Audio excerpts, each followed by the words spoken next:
Alright everybody, welcome back to the KSR YouTube channel. You already saw the thumbnail, you know which car we're working on today. Our old pal Mullet. It has been actually since sick week that the car was here in the shop. If you didn't know, Cleetus and the whole crew, both Jackstand and everybody came through for sick week.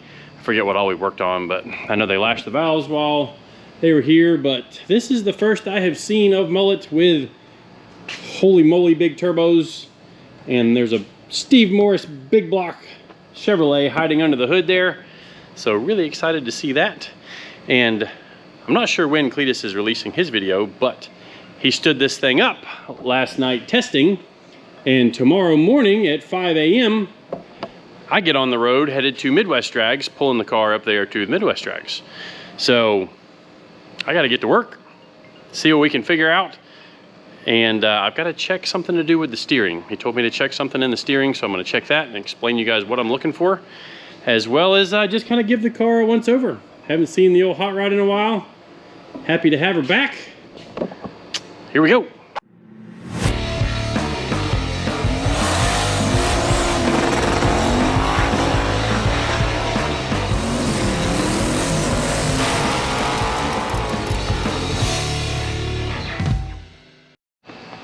All right, well, let's get the hood off of this thing and see what we can see underneath it.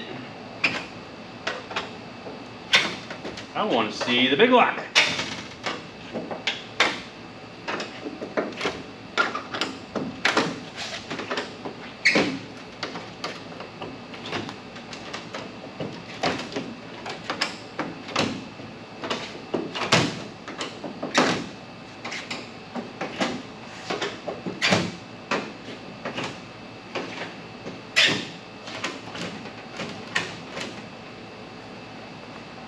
Let's see if we can get this off of here.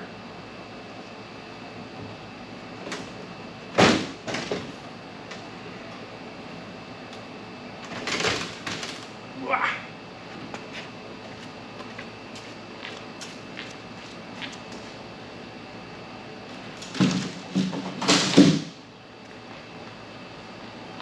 Woo-hoo-hoo.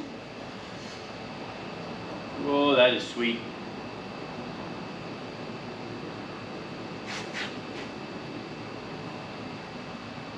It's a little bit more busy under here than it used to be.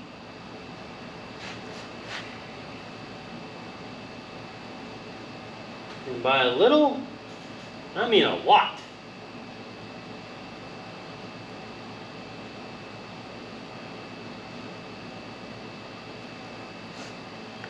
Goodness.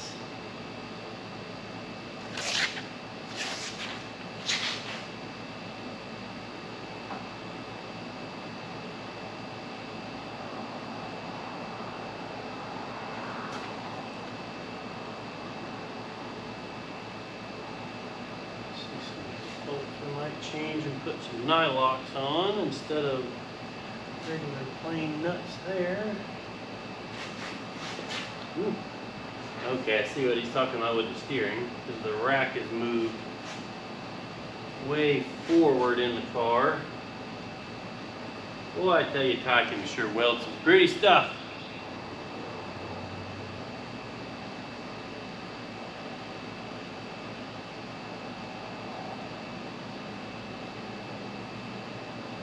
Oh, wheat. All right, from one fabricator to another. You're the man, Ty. That is some super pretty titanium welding. And his custom headers he did to bring up and put the turbos about where we had put them before with the, because if you remember the LS headers, they went down in the collector, and the V-band was like in this plane instead of being in a horizontal plane like it is now, and just that's the whole hot side right there, all of 4 inches of it. Super cool. Mounted the coils back to the top of the valve covers. Like it. Like it, like it, like it. See, my little heat thingy here is not surviving. I might have to wrap that with some stuff just to pretty it up a little bit. All right, well, I think I'm gonna pull it forward into the lift and get it up in the air, and we'll see if we can figure out what all those sparks were from the little wheelie action the other night. Actually, that was last night, all of about 20 hours ago. So get it up in the air, we'll look. I think I already know what hit the ground because I know what the low point is in the car. But yeah, let's get her over in the lift, take a peek underneath it.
All right, so the thing that Garrett told me to take a look at was the bump steer on the car. Now, I haven't really gone into what bump steer is, but it is very important when you guys are racing a car, especially drag racing where the front end is lifting a lot. Bump steer has got to do with how the front tires change their toe settings while the front end is lifting. It has to do with the rack placement, the outer tie rod, height in relation to the spindle, the caster affects it, all kinds of stuff affects it. So just by looking at it, I can see this tire appears to have towed out, like it was more straight ahead, and now it's kind of kicked itself out. Obviously my finger is an exaggeration, but I can tell that it has towed out some. So I'm gonna see if I can get my alignment strings on it, my smart strings, which I'll show you guys what those are in just a second. But it's basically how I align race cars. But I'm gonna show you guys that tool as well as what we're gonna do to try and fix the bump steer, or at least make it as good as we possibly can. So stay tuned, be back in just a minute. All right, so I was curious about the sparks, and it is what I thought it was. These bolts right here and this frame rail is the lowest hanging part of the front suspension. So they're kind of designed to be the low point so that when they do land, that's what hits the ground. You can see it kind of folded the tab up a little bit and now has a indentation in there and there. So we're gonna try and do some stuff to fix that. It kind of layered some rubber up on here too. So not ideal. Looks like we caught this a little bit right here too. A little bit of concrete dust.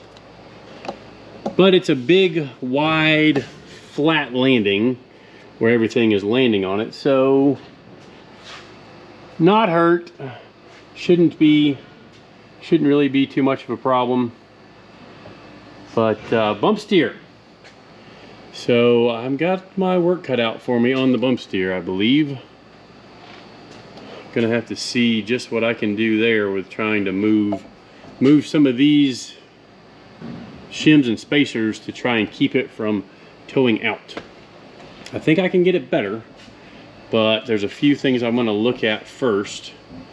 And I'm gonna go get my smart strings and we'll show you what those are. And then get them hung on the car and get to work here. All right, so how do I align race cars and why do I align race cars? Well, for one, you want all your tires pointed straight when you're going down a racetrack, especially going 200 plus miles an hour like this thing's gonna do several times on the Midwest drags. Hopefully every day we do it. Yeah, that's the goal and that's the plan. So I use this product called Smart Strings. It's from a company called Smart Racing Products. This is a fixture apparatus that they sell, and if you look close, I think you can see the machined grooves in this bar. So we've got that bar at the front and rear of the car, and basically this fixture deal hangs on the front, hangs on the back, or vice versa, whatever. And what we are going to do, I kind of drew out a little sketch here to get us started.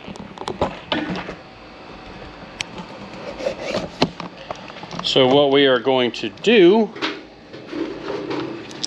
is basically take and create a parallel box around the car using the Smart Strings. So obviously this is going to be a little crude, but let's just say our bar hangs out up here, goes all the way out well beyond each side of the car. Same with the bottom down here, it's going to hang all the way off there. And then we are going to hang the strings so that they are an equal distance from the front hub. Make this distance, oh, looks like a 5-year-old drew that. Make this distance the same as this distance. And then we're going to make this distance the same as this distance. So let's call this X, let's call that Y. Two different numbers. But basically we are just trying to make sure that we're even there and we're even there. And then what we can do is measure from the string to the rim on the front. Well, this is to be the back.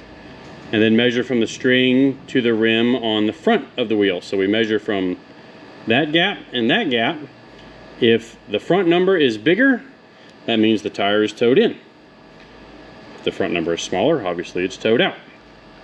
So what we are going to try and do, and the rear should be dang near identical on this thing because it's a solid axle instead of an independent rear suspension. When it comes to the road race cars with independent rear suspension, we can actually play with the rear toe and the front toe and just get all kinds of crazy. But for this car in particular, these numbers should be really close, and then these numbers will be what we tune to play with our toe settings on the car. Now thankfully for us, this car has TRZ front spindles and front control arms on it, and front steering arms. And the way TRZ designed the spindle is the steering arm that comes down, we can put a digital angle finder, which I'll show you what the one I use here. Now this obviously will be different if you have a different kind of car, but if you have TRZ front suspension stuff, this is really easy. So just a little digital angle cube, and what I'm going to end up doing is sticking it down here on the spindle, which we probably won't be able to see. I'll have to lay down on the floor and check it. But if I put it in this plane on the spindle down here, that's going to be what my camber is. And then if I put it under this steering arm, which you can't really tell what I'm doing from the camera angle, but I'm putting it on the bottom of the steering arm. And what that will tell me is the caster. Now, every car is a little bit different on figuring out the caster. There are tools that allow you to put it on the wheel. There's a fixture that kind of goes on the wheel, and you turn the wheel a little bit one direction, you turn the wheel another direction, and you take the average of those two numbers. Anyway, this car don't have to do all that, but check with Smart Racing Products because they have a fixture that allows you to do that right attached to your wheel. But for us today, we're going the simple method. This goes to any car with TRZ Motorsports steering arms on it. That inside angle is your camber, and the bottom angle under the steering arm is your caster. So actually I could probably show you caster through the wheel. Let's see. So I'm in the level spot here in the lift,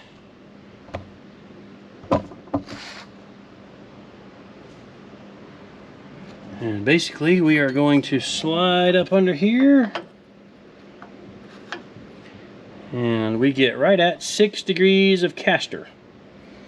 Now the other side should be pretty close to that. With this car having race brakes on it, we should easily be able to just check it here as well. Ooh, 1.7 degrees of camber. Shoot, that's positive camber too. So that could be because the car hasn't settled because I had it up in the air. So I've got another little trick I'll show you for allowing the suspension to settle freely. And you guys don't have to use the same tools that I use, but you can do something a little bit different. So hold on just a second. All right, so here's what we're gonna use to allow the suspension to settle. And basically it is 2 pieces of 1/8 inch thick steel with a small amount of grease between them. It's called grease plates. Nice and simple name for them, but you can achieve almost the same results, although it will wear them out quicker, by taking 2 pieces of like vinyl tile and putting it under each wheel and tire combination. So what that's going to do is, because there's grease between these two, this is going to be, call it, stuck to the floor, and this is going to follow the tire. As the car lands, we'll see this piece push out so that the car can settle. And I've gone and messed up my deal here. But that's basically what it's going to do. And that will allow us to get more accurate camber measurements for when we're trying to measure the suspension. It's a method I've been doing for years with all the road race stuff, the drag race stuff. Makes it fairly simple because you don't have to roll the car back and forth across your alignment rack, or whatever you're doing. Like most alignment shops, you might see them roll the car forward, roll the car back, and that's how they're settling the suspension. Well, if we eliminate all of the bind in the suspension, because as these cars land, the front track width gets wider, and it's even more common, or it's more prevalent on an independent rear suspension car, because both sets of suspensions are traveling in an outward arc away from the center line of the car. So as you can tell, this all can get kind of complicated, and if you don't set your foundation right for being able to settle the suspension, you're never going to get accurate numbers, and then you're chasing your tail, and things get picky, and things get to where the car doesn't handle right. We don't want that. We want this car to be able to leave here and go 200 plus miles an hour. There's some pretty wild looking toe out on this thing that I'm seeing right now. That one's towed out, and this one seems to be way towed out. So the steering wheel is straight, which you can kind of see the stripe on the wheel right there. Steering wheel is straight, but with this tire being pointed out and this tire being pointed out, what's going to happen is, as the car is lifting the front end, it will pull this tire off the ground first, because that's the natural tendency of drag race cars. They're going to twist up on the driver's side and pull the driver's side tire off the ground first. And what's going to happen is, this tire is going to be steering the car, and it's going to be taken off to the right, at least until that tire gets in the air. And then when it lands from a wheelie, let's say, it's going to do something the opposite. It'll take off and it'll go the other way. It's going to just make the car very nervous feeling. And I don't know about you guys, but when I'm going really fast in a car, I don't like anything to feel nervous. I want confidence in the steering, confidence in the brakes, and then obviously we got some confidence right here with these two jokers and the old Steve Morris big block. So I'm going to hang my smart strings on the car, and we'll measure what toe we've got right now, and then I'm going to see what I can do to measure the bump steer, and we'll see how everything looks once we actually get to measuring stuff here.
All right, well, you saw in the time lapse, got the strings all set up on the car, and they're centered on the center line of the wheel at ride height. Same with the back. And you know, we squared them up on the front. There's actually 75 millimeters from the you know, the hub to the string on this side. Same with that side. On the rear, it's like 235 because we're measuring way in on the rim, all the way to the hub of the axle itself. You see it tucked way up in there. Verified that the rear toe is dead straight ahead, so everything's good with the rear end. But the front got some weirdness going on. So just here at ride height, we're 16 millimeters out. So before I even go checking bump steer, I'm gonna fix that. We're 16 on this side and we're basically 10 on that side, like 9.5. So I'm gonna get those back to 0 because we kind of want the tires to be straight ahead. And my preference is for them to be towed in just a tiny amount.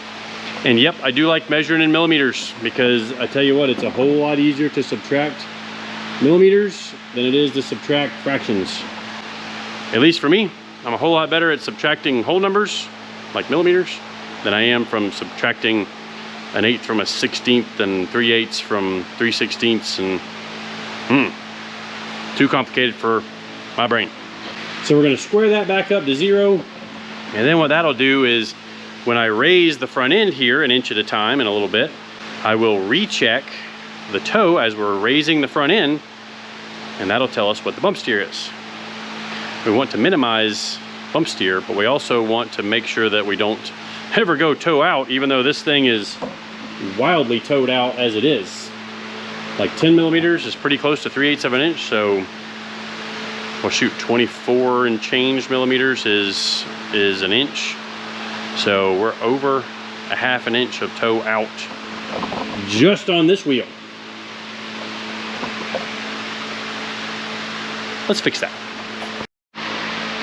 All right, so I have loosened the jam nuts on the outer tie rod. And now I'm gonna measure. I made kind of a base adjustment. So that's 71 millimeters. And 70, wow, okay, 70.5. All right, well that got that tightened up. Wow, got pretty lucky there. So I'm gonna snug this down.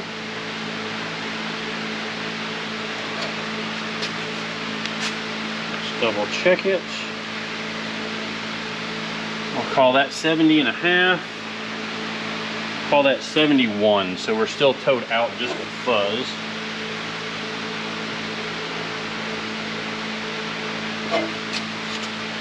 So one of the things you've got to do while you are doing this, there's 71 and 70.5. You got to make sure your steering wheel stays straight, because otherwise you will just end up chasing your tail. All right, I'm gonna go grab a floor jack and pause the video because you guys know how annoying hearing a floor jack roll across the floor is. All right, floor jack is underneath the front. Just to give myself a reference point. Whoa.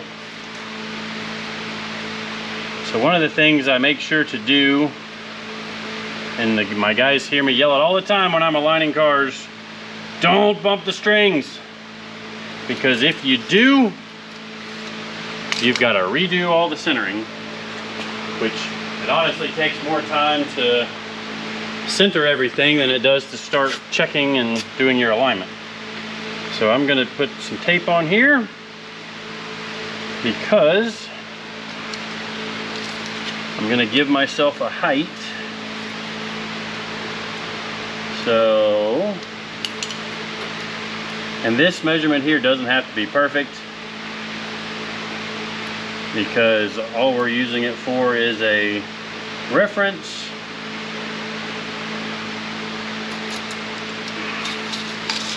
For raising the front end, 24 inches. All right, so there's 1 inch. Now let's see how the toe changed. 72 and 70 and a half. So we went from being 1/2 millimeter in to 1.5 out. Yep, 72. I'm gonna say maybe that's closer to 71, 70 and a half. So 1 inch. 1 inch. That was 1.5 out.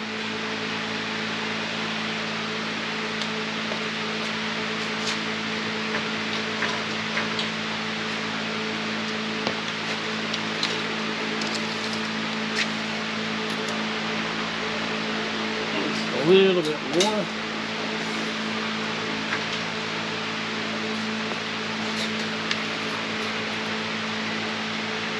All right, there's 2 inches.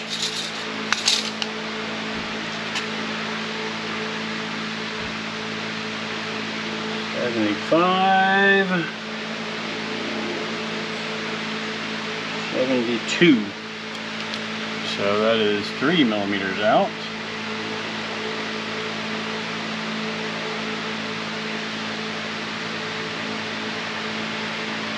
Okay, that's close enough. So that's 3 inches.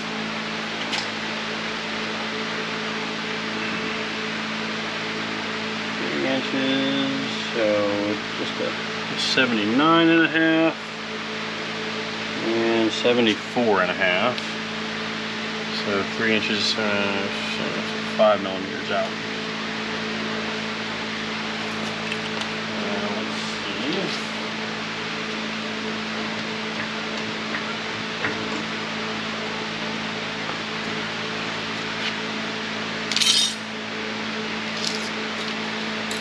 Let's see.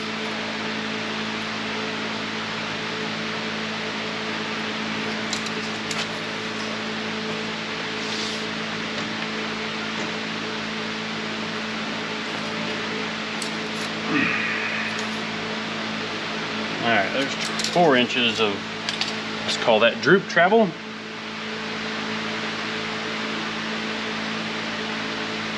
$87 and a half.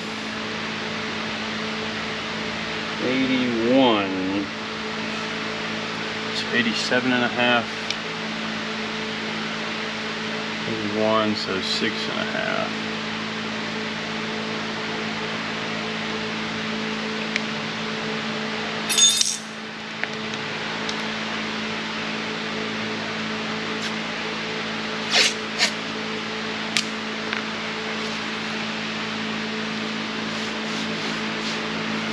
Alright, so basically it went from, let's drop that all the way down again.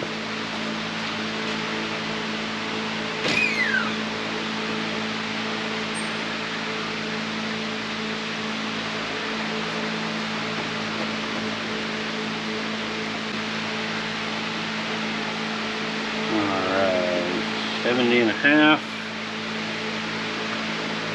70 and a fuzz under 71, so almost straight ahead. So we gain 1.5, 1.5, 2, 1.5. So I'm going to make a change on the shimming of the outer tie rod end. Let's see if we can get this up under there.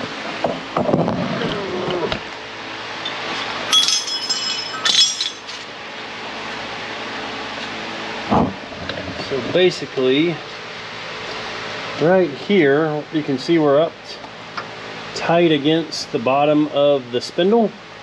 I'm going to put one of these spacers up above and we'll see if it gets better. If it doesn't get better, if it makes it worse, well, what we had was the best we can do because we can't go up any higher. So yeah, I'm going to turn the camera off while I do some adjusting. Put one of these up there, and then we'll look at it again. All right, so I moved the outer tie rod shimming and reset the toe to 1/2 inch, because obviously when you reshim that, you've got to reset the toe. So we are going to jack up the front again and check the bump steer and see how it does through the travel. All right, go ahead. All right, stop. All right, at 1 inch, what have we got? 72.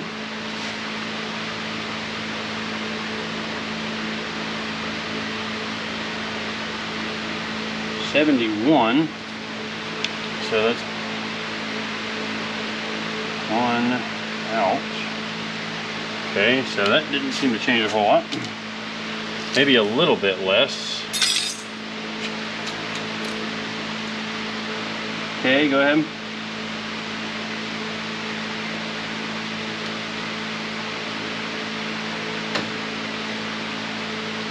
Yes, a little bit. A little bit. A little bit. A little bit. Stop.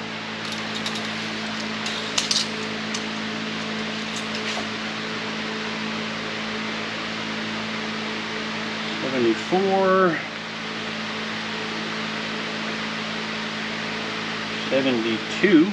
Okay. So we've made it.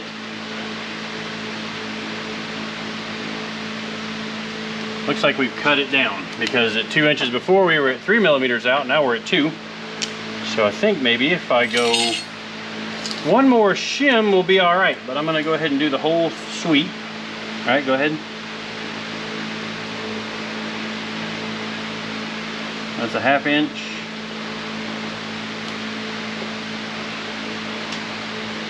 Three-quarter. Come on, stop.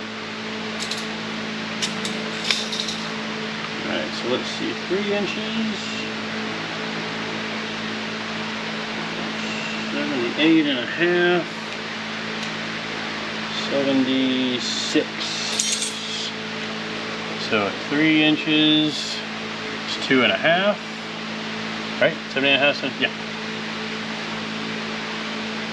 All right, so I think I've seen enough there.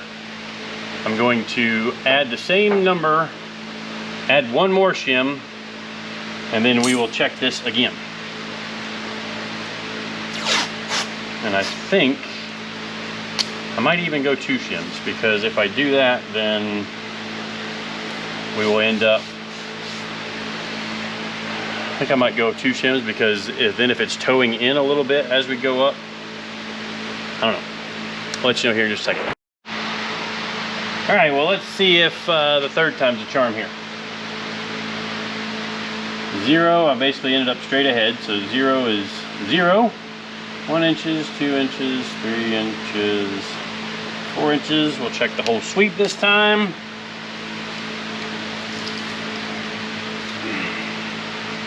All right, start jacking it up. Stop, maybe just a little bump. Okay, perfect. All right, 71.5 to 71. Oof, so a 1/2 millimeter out.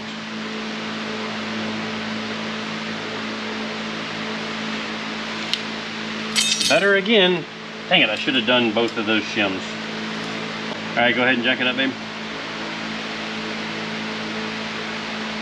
Big move. Stop. That's actually a little high, so this number will be over just a little bit. 73 3/4. 70. Ooh, that's almost the same. Just a fuzz under 74.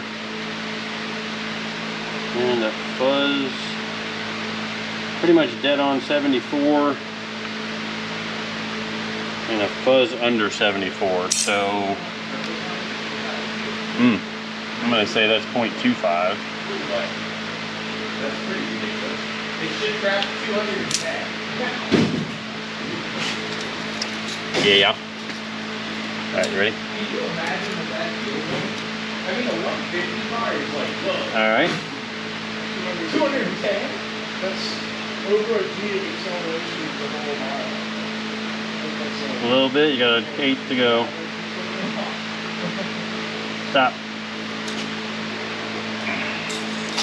Yeah, this thing, once it's on kill, should pull close to 3 on the bottom end. And then 3G? Yeah. Gotta pull 3G early. It's already pulled 2.67 with the small block in it. How long will it pull over 2.5G? Probably first 3 seconds of the run. 2.5, 3 seconds of the run. Something like that. Will it run in the full quarter? Yeah, it's been 698 with the small block in it. So this engine's goal is faster. Alright, 70.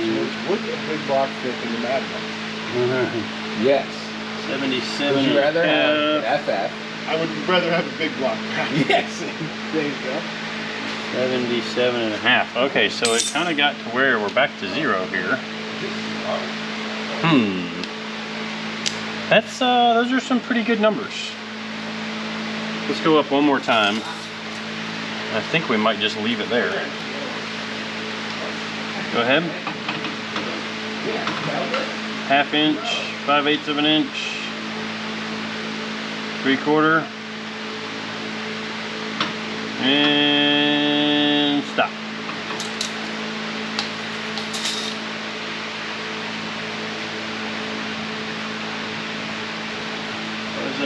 Fuzz under 83.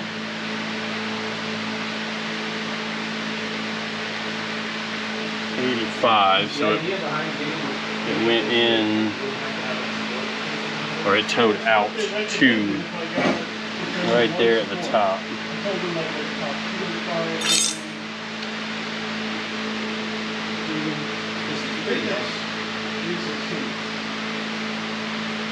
All right, let's go up 1 more inch and we'll see where it stops.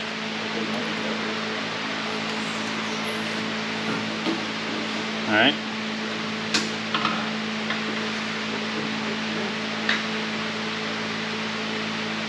And stop.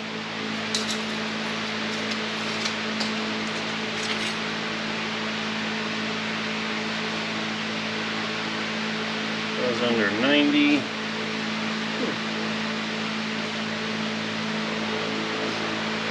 Wait a second, that last one I might have measured, that might have gone back in. I have to check that again because this is 94 and this is 90, so that's in 4. Okay, so I think I can be. Those are pretty good numbers. I think we're going to go ahead and let that ride because this was, I think, 2 millimeters in. I did my math wrong. So the factory windshield was 35. I had estimated 17, but cut down a lot. It's actually right at their number.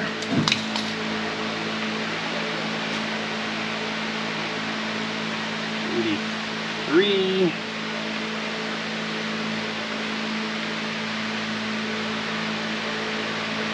84. Yep, so that was actually in, not out.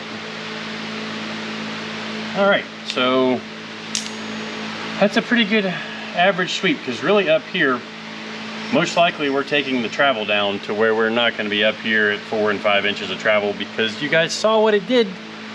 Maybe you saw what it did. I would assume Cleetus has posted his video by now. But with all the travel in it, she did a big giant wheelie. So I think I'm going to limit the travel to 4 inches. And we're going to set the toe in here at ride height. We're going to set that in 2 millimeters. And then we're going to call that good. So that was a 1/2 inch of shimming to go from, we went to 6.5 out.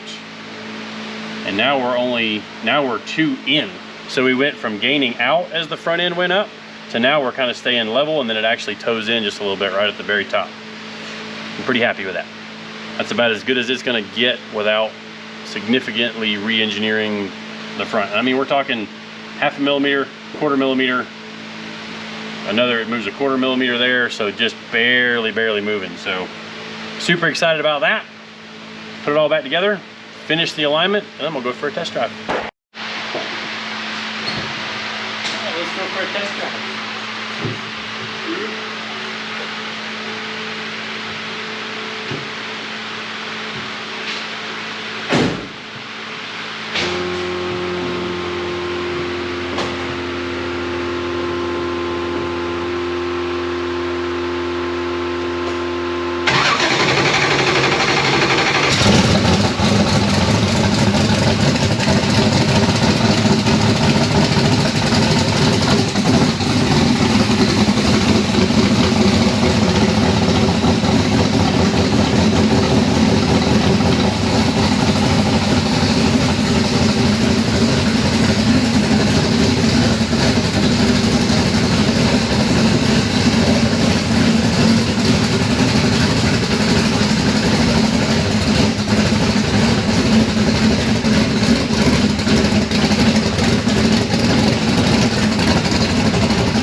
All right, well, hopefully you can see me, but we're going for a test drive.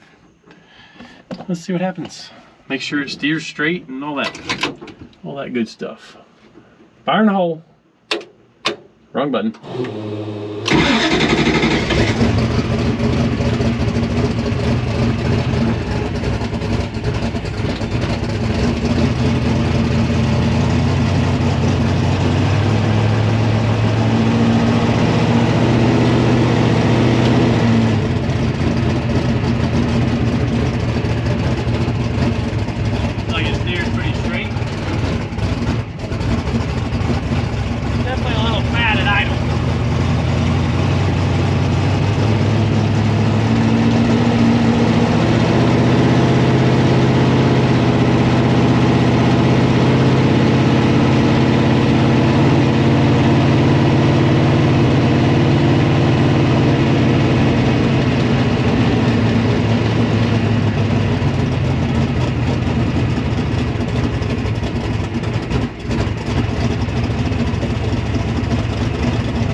All right, well, that seemed to be a pretty successful test drive.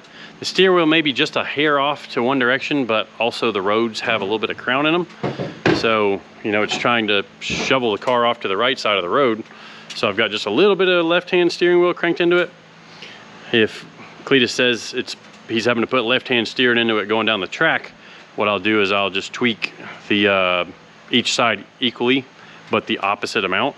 So if I take half a turn in on one side, I'll put half a turn out on the other sides, and that'll help straighten up the steering wheel if we need to. So appreciate everybody watching and subscribing.